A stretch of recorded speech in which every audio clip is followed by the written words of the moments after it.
Na karibu, hii ni siri ya wokovu.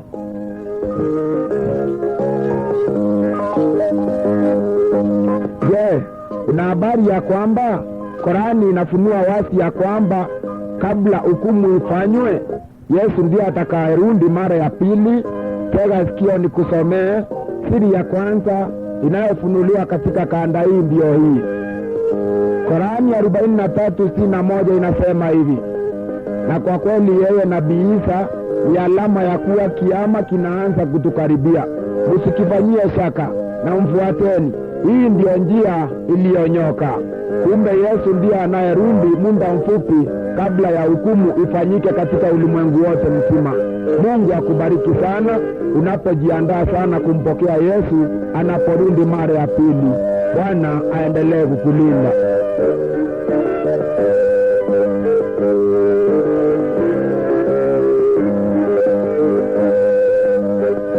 Tusome Biblia. Injili ya Yohana sura ya 14 fungu la 6 inasema hivi: mimi ndimi njia, ukweli na uzima, mtu haji kwa Baba ila kwa njia yangu mimi. Yesu akasema ya kwamba yeye ndiye njia, ukweli na uzima, na hakuna mtu awaye yote atakayeingia mbinguni, atakayeionja hasira, atakayemuona Baba kama haja muamini Yesu ambaye ndiye njia, ukweli na uzima. Je, wewe rafiki yangu uko tayari saa hii kumpokea Yesu? Tega sikio ili kwamba uweze kupokea injili ya Yesu Kristo.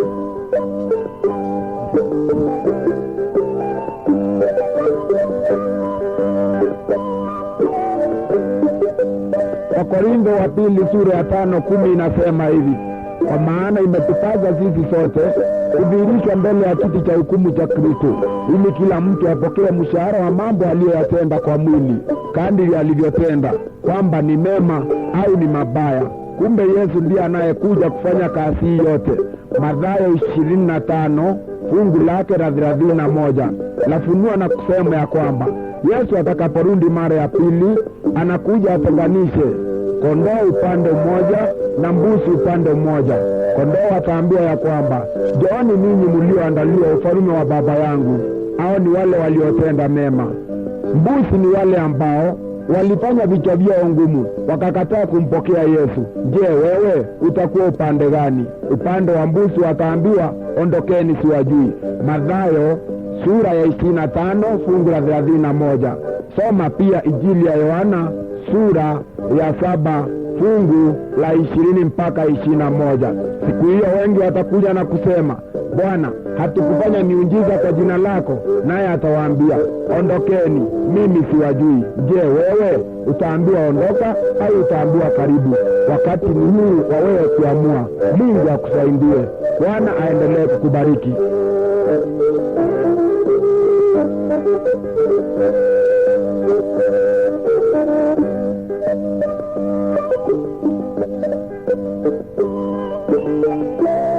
Siri ya pili.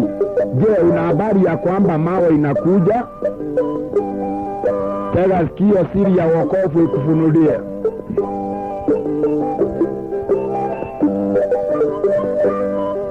Ikifika tarehe 26 mwezi wa 10 mwaka 2028, mawe kubwa au sayari kubwa sana kuliko ulimwengu wetu inatazamiwa kuja na kuugonga ulimwengu wetu. Ni neno la kuaminika ya kwamba itakapougonga ulimwengu wetu haitabakisha kitu chochote kilicho hai ama chochote kilichotengenezwa na mkono wa binadamu. Lakini swali ni hili: je, Yesu atakubali hii mawe ije kabla ya yeye au itakuwaje? Tega sikio, siri ya wokovu iendelee kukufikishia hii baraka.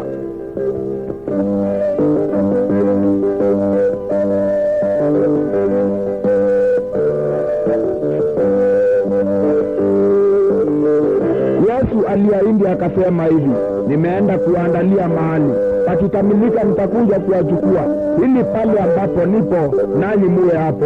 Yohana 14 fungu lake la kwanza. Yesu atakaporudi mara ya pili anakuta watu grupu mbili. Grupu ya kwanza ni wale ambao bado wako hai, wewe pamoja na mimi, na bado wamemwamini na wanatenda matendo ya haki.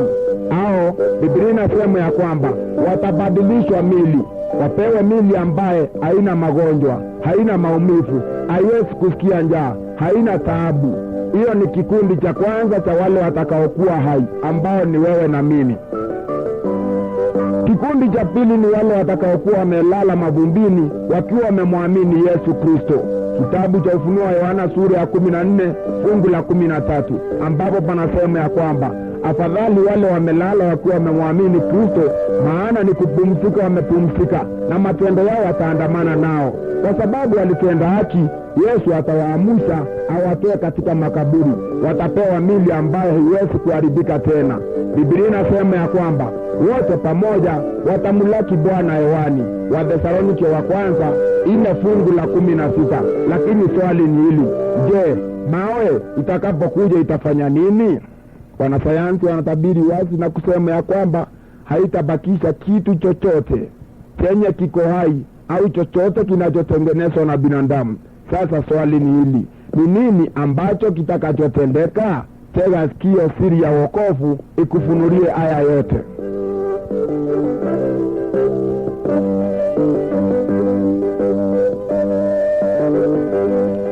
Asanti kwa kutega sikio. Kile kinachoenda kutendeka ni kwamba Yesu atakubali hiyo mawe kama inakuja ije na kuangamiza wale wamemwamini na wale ambao hawajaamini. Kwa hivyo Yesu atafanya namna gani? Kama mawe inakuja, Yesu ndiye atakayetangulia kuja kabla ya hiyo sayari. Basi ndugu na rafiki yangu, shukuru Mungu sana, ujue ya kwamba bado utakuwa kijana. Kama wewe uko na miaka 20, ujue siku hiyo utakuwa na miaka 47. Ikiwa wewe uko na miaka 40, jua siku hiyo hautakuwa umefikisha miaka 70. Ni furaha kubwa namna gani wewe kumuona Yesu hata kabla ya kuwa mzee. Mungu akusaidie sana, ujiandae sana, kwa maana Biblia inasema namna gani? Heri wale ambao wanaosoma unabii katika dakika hii na kuchunguza maandiko matakatifu, kwa maana wakati uko karibu sana. Ufunuo wa Yohana sura ya kwanza fungu lake la 3. Sasa tega sikio kamili uelewe habari ya hii mawe kama vile imetabiriwa na maandiko matakatifu. Niko Danieli sura ya 2 fungu la 44. Miaka zaidi ya 1000 iliyopita, Mungu aliona ni vizuri afunue huu nabii kupitia kwa mtumishi wake Danieli mwaka wa 606 kabla ya kusaliwa kwa Yesu hapa ulimwenguni. Mungu akafunua nini kupitia kwa Danieli? Danieli mtumishi wa Mungu aliweza kuja kutafsiri ndoto ya Nebukadneza. Nebukadneza aliona nini? Aliona sanamu kubwa sana ya binadamu. Kichwa kilikuwa ni dhahabu, kifua kilikuwa ni fedha, kiuno kilikuwa ni shaba, miguu ilikuwa ni chuma, na nyayo zilikuwa ni udongo umechanganyikana na chuma. Nebukadneza alisindi kuona ya kwamba ile sanamu kubwa iligongwa na mawe. Mawe yenyewe Nebukadneza katika maono yake ya usiku aliona ya kwamba haikuchongwa na mkono wa mtu yeyote. Sayari yenyewe ambayo wanasayansi wametabiri wanasema ya kwamba haijatupwa na mtu awaye yote, bali imetoka mahali ambapo hapajulikani. Je, wende ikawa huu nabii ndio ule Danieli alitafsiri? Danieli alisema namna gani? Katika wakati wa wafalme wa mwisho kutawala ulimwengu, ufalme unaenda kukuja ambao hautaangamizwa na yeyote. Katika nyakati za watawala wa ulimwengu ambao walianza kutoka Nebukadneza mpaka kumalizia watawala wanaotawala dakika hii, Danieli alitabiri akasema ya kwamba utawala unaenda kukuja ambao milele hautanyang'anywa mamlaka na mtu awaye yote. Tawala hizo zingine ambazo zilikuwa hapo mbele zilinyang'anywa mamlaka na wanadamu wenzao, lakini utawala unaokuja ambao ni wa Yesu Kristo utandumu milele na milele. Je, huenda ikawa huu nabii ndio unaenda kutimia? Kama huu nabii ndio unaenda kutimia, ndugu na rafiki, kuwa macho sana, kwa sababu dakika yoyote chochote chaenda kutokea. Nasoma kitabu cha Marko sura ya 13 fungu la 33, latuambia hivi: keseni ombeni, maana mjui ni siku ipi atakapokuja mwana wa Adamu. Je, wewe wakesha au waendelea kuponda raha na anasa? Tega sikio uelewe habari ya kuponda raha na anasa pale inapeleka wanadamu. Mungu akubariki.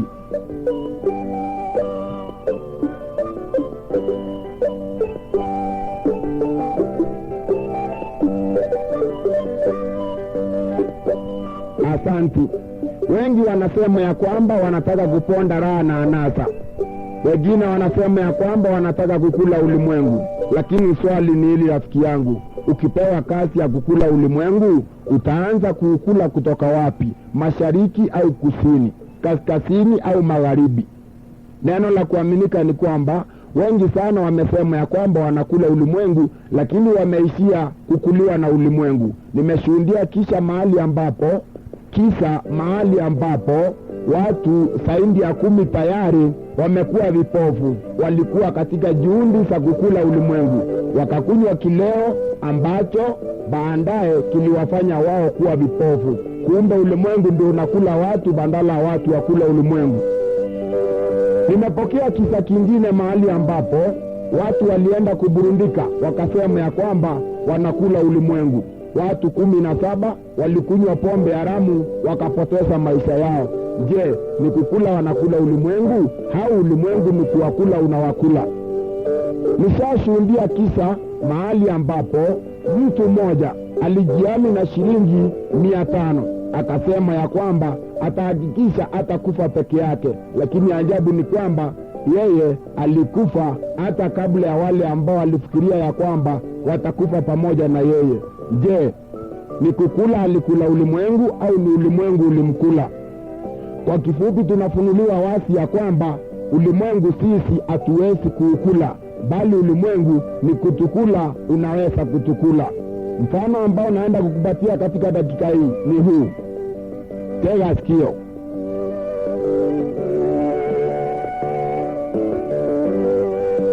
Je, umewahi kutembea na gari? Umewahi kubebwa na gari? Gari inatembelea nini? Inatembelea magurudumu. Hayo magurudumu yamenunuliwa, lakini yakiwa mapya yanamaliza miezi kama 5 peke yake. Baada ya miezi 5 hayo magurudumu au maguu ya gari yanaisha. Ni nini kinakula hayo maguu ya magari? Ni nini kinakula miguu ya gari baada ya miezi 5? Inakuliwa na ulimwengu. Je, wewe rafiki yangu ndiye utakayebakishwa na ulimwengu kama unakula hata tairi za gari? Mungu akusaidie sana usije ukandanganywa na shetani ya kwamba unaweza kukula ulimwengu. Je, unajua ni kitu gani kilichowapata watu wa wakati wa Nuhu? Wajua ni msemo gani waliotumia? Tega sikio, siri ya wokovu iendelee kukufunulia hizi siri, na Mungu ataendelea kukusaidia.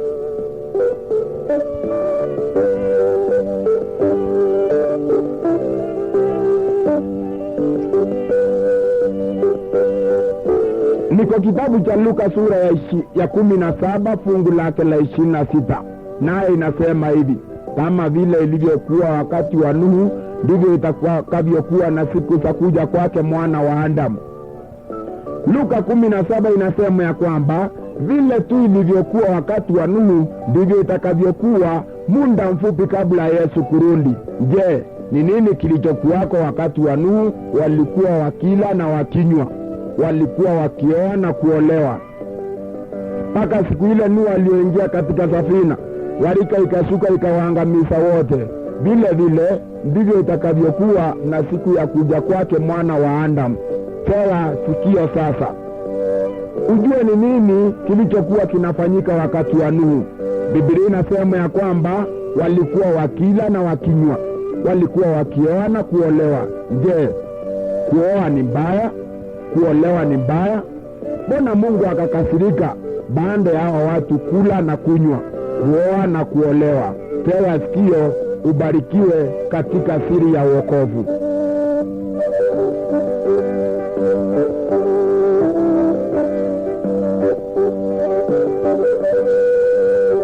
Asanti.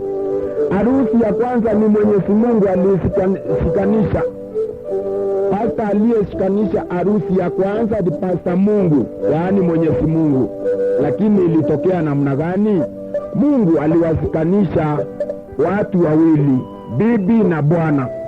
Wanyama aliowaumba, aliumba wawili, bibi na bwana. Vitu vyote vya ulimwengu aliumba viwili. Je, ilienda namna gani hapo baadaye? Watu waliondoa mpango wa Mungu, wakafuata mipango yao wenyewe, wakawa wanaoa kama vile wanavyotaka. Kitabu cha Mwanzo sura ya 6 fungu la kwanza panafunua wazi ya kwamba walioa kama vile wanavyotaka.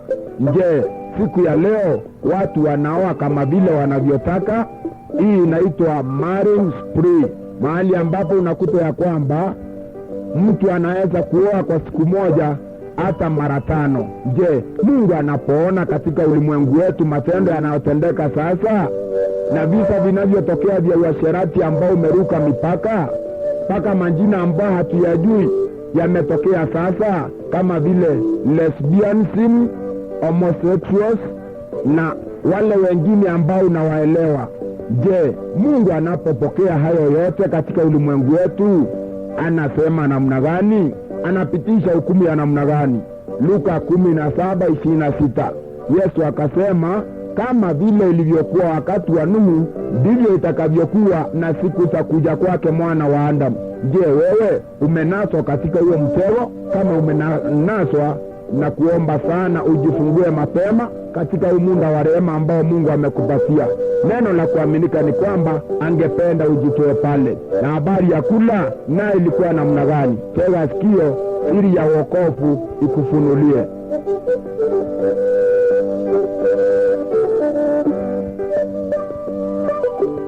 Mungu akubariki sana.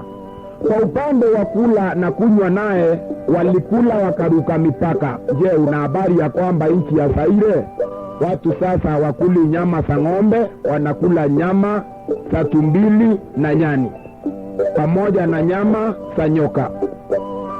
Una habari ya kwamba katika dakika hizi madawa ya kulevya yameongezeka sana katika ulimwengu wetu? Juzi nilihubiri mahali ndani ya gari, lakini baada ya kuhubiri gari lilifika mahali pengine, likanaswa na askari, likakutwa likiwa na misokoto ya bangi na magunia ya bangi. Je, matendo ya uovu yanaendelea katika ulimwengu wetu kama yale yaliyoendelea wakati wa Nuhu? Ndugu na rafiki yangu, yamezidi ya wakati wetu. Watu wamekula wakaruka mipaka, wakakunywa wakawacha kunywa vitu ambavyo Mungu amewaamuru wanywe, wakanywa vile ambavyo vinaharibu mili yao. Angalia vizuri, kuna kitu kimoja ambacho gari haikubali, nacho ni moshi. Kwa gari lolote ambalo utakutana nalo, utakuta linatupa moshi. Lakini inatukia namna gani? Binadamu anakula moshi ambao gari imekataa. Yaani linamaanisha ya kwamba kuvuta sigara. Je, ni halali kuvuta sigara? Kitabu cha Wakorintho wa kwanza sura ya 3 fungu la 16. Je, haujui ya kwamba mwili wako ni hekalu la Roho Mtakatifu na kwamba Mungu anakaa ndani yako? Basi wewe ukiharibu mwili wako, Mungu naye atakuharibu. Lakini shetani anafanya namna gani? Vitu vyake amevipatia majina gani? Tega sikio, siri ya wokovu ikufunulie.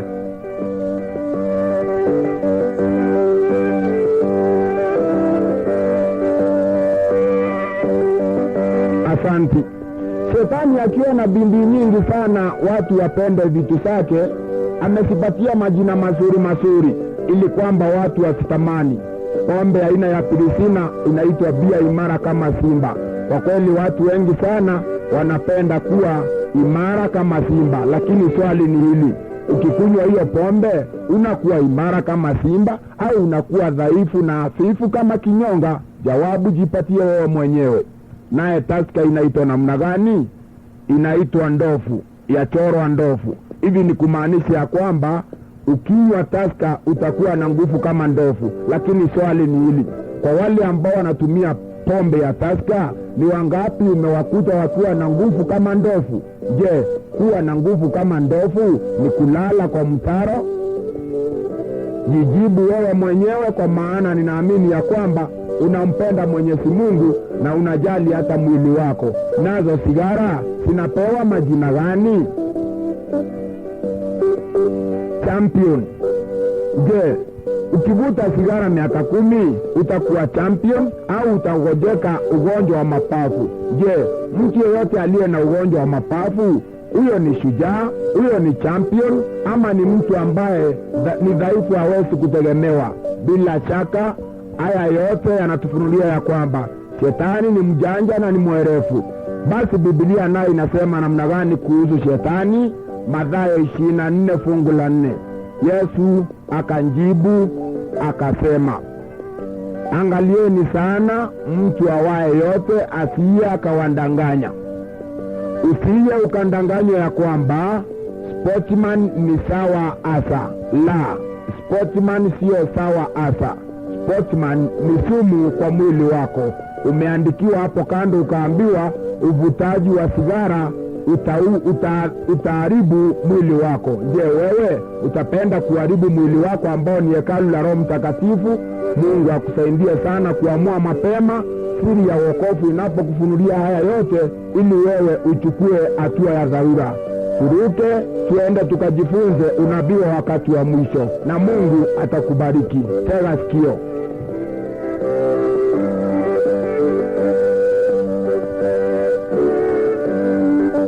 Tupate kuingia katika unabii wa wakati wa mwisho, ninayo maneno machache nitakayosoma kwa sababu ya ndugu zetu Waislamu ambao ningependa wamgeukie Kristo kabla hawajachelewa sana.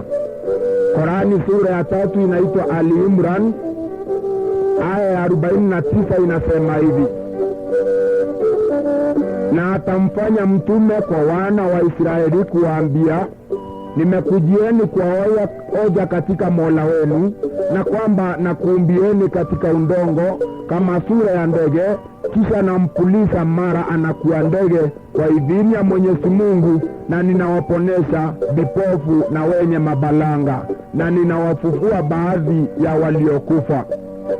Ndugu na rafiki, wewe ambaye hujamwamini Yesu, ningependa ujue ya kwamba usipomwamini Yesu hata hautaweza kufufuliwa katika ufufuo ambao ni wa kurithi uzima wa milele. Hata ukifa hautafufuliwa. Lakini ukiwa umemwamini Yesu Kristo, Korani inasema ya kwamba yeye hata alipokuwa hapa ulimwenguni alikuwa na nguvu za kuponyesha wale waliokuwa wagonjwa na pia kuumba. Yaani ndani ya Yesu Kristo kuko na uhai, na pia kufufua wale waliokufa. Ushuhuda wa kwanza ni mtoto wa Jairo. Ushuhuda wa pili ni Lazaro aliyekufa na kumaliza siku 4 ndani ya kaburi. Je, wewe umempokea Yesu wakati huu, ya kwamba hata ukilala katika mchanga atakufufua atakaporudi mara ya pili? Tega sikio nimalizie na haya ya 45. Inasema hivi: nakumbukeni waliposema malaika, Mariamu, Mwenyezi Mungu anakupa habari njema ya kumzaa mtoto bila ya mume, bali kwa kutamkwa neno tu litokalo kwake Mwenyezi Mungu la kukuambia saa ukazaa pasina kuingiliwa, na jina la huyo mwana ni Masihi, mwana wa Mariamu, mwenye heshima katika dunia na akhera, na miongoni mwa waliopelekwa mbele na Mwenyezi Mungu. Amina. Na Yesu uje haraka. Ya kwamba Yesu Kristo ana mamlaka duniani. Hii dunia yote ni yake. Korani inasema pia ana mamlaka kule juu mbinguni akra.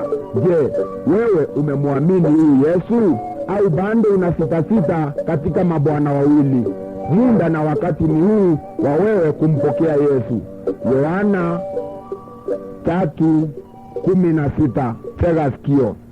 Kwa maana jinsi Mungu aliupenda ulimwengu hata akamtoa mwanawe wa pekee, ili kila mwaminie asipotee bali awe na uzima wa milele. Karibu sana ndugu, wewe ambaye hujaamini Kristo, umekaribishwa sana umwamini kabla haja kuja mara ya pili. Kwa maana usipomwamini atakapokuja mara ya pili, basi hukumu itakuwa kali kwako. Mungu akubariki sana.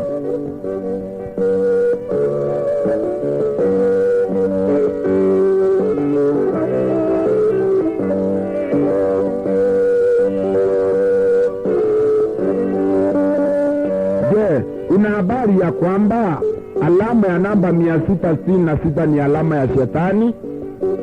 Ufunuo wa Yohana sura ya 13 fungu la 18 panasema hivi: hapa ndipo penye hekima, yeye aliye na akili na hesabu ya mnyama huyo, maana ni hesabu ya kibinadamu na hesabu yake ni 666. Hili ni jina la mtu, lilipatikana katika kitabu kinachoitwa Our Sunday Visitor, kitabu cha Kikatoliki ambacho ni gazeti, lilipatikana tarehe 18 mwezi wa 4 1915. Linaitwa Our Sunday Visitor na jina kamili ni Vicarious Filii Day. Hesabu hizo namba. Jina Vicarious kwa namba za Kirumi, Vicarious inakuja 112. Filii inakuja 53. Day inakuja 501. Sote weka pamoja: Vicarious Filii Day, jina la mwenye kukalia kiti cha mwana wa Mungu hapa duniani, yaani Mungu wa hapa duniani au Yesu wa hapa duniani. Vicarious Filii Day. Hesabu hizo namba zote kwa utaratibu: Vicarious Filii Day, sote zinakuja 666. Hii ndiyo alama ambayo Biblia inaonya katika Ufunuo sura ya 14 fungu la 9. Soma kwa utaratibu. Lakini je, una habari ya kwamba sio alama ya namba 666 peke yake ambayo ni alama ya Shetani? Je, unajua alama nyingi za Shetani zimetokea katika ulimwengu wetu? Tega sikio, siri ya wokovu ikufunulie.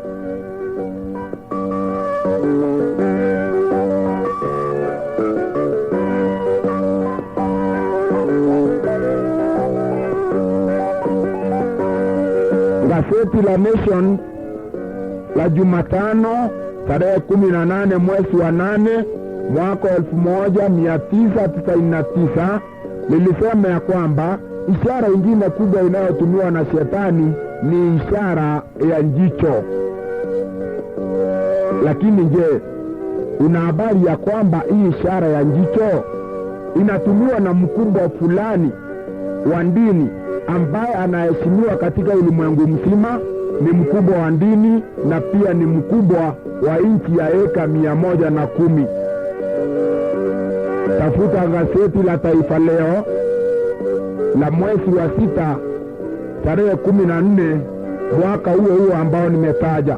Huyu mkubwa alikuwa safari ya siku 13 katika nchi ya Poland. Kiti alichokalia kiangalie vizuri katika ile gazeti ambalo nimekutajia. Utakuta ya kwamba kina ishara ya jicho. Je, viongozi wanatuelekeza wapi? Tega sikio, siri ya wokovu ikufunulie kule viongozi wa madhehebu wanaelekeza watu wengi, viongozi wengi wa madhehebu. Mungu ataendelea kukufungua wakati huu.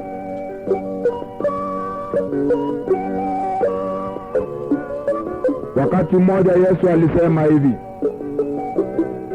enyi wanafiki, mnasunguka kumtafuta mtu mmoja, lakini mkimpata mnamfanya kuwa mwana wa Jehanamu mara 10 kuliko ninyi. Hapo ni Mathayo sura ya 23. Je, una habari ya kwamba unaweza kuamini katika dhehebu ukawa mwana wa Jehanamu mara 10 hata kuliko vile ulivyokuwa hapo mbeleni? Hii ndiyo sababu Yesu alipindua meza alipokuta ya kwamba viongozi wa dini wameanzisha mabiashara katika makanisa. Wamewacha kuhubiri Injili, wamekuwa sasa wanahubiri utajiri. Wakaacha kuhubiri Injili, wakaanza kuwapembeleza washiriki ili kwamba washiriki wanunue kondoo zao, wanunue unga, wanunue vitu zile ambazo walileta katika hekalu. Wakaanzisha biashara katika hekalu, na ndipo Yesu akapindua zile meza, akafungulia kondoo, akafungulia ndege waliokuwa wamefungwa huko katika hekalu. Vivyo hivyo na siku ya leo ndivyo madhehebu yamekuwa. Je, una habari ya kwamba madhehebu kila wakati mengi yamekuwa na vita kila siku ya kukutana? Vita inatokea kwa sababu gani? Tega sikio, siri ya wokovu ikufunulie.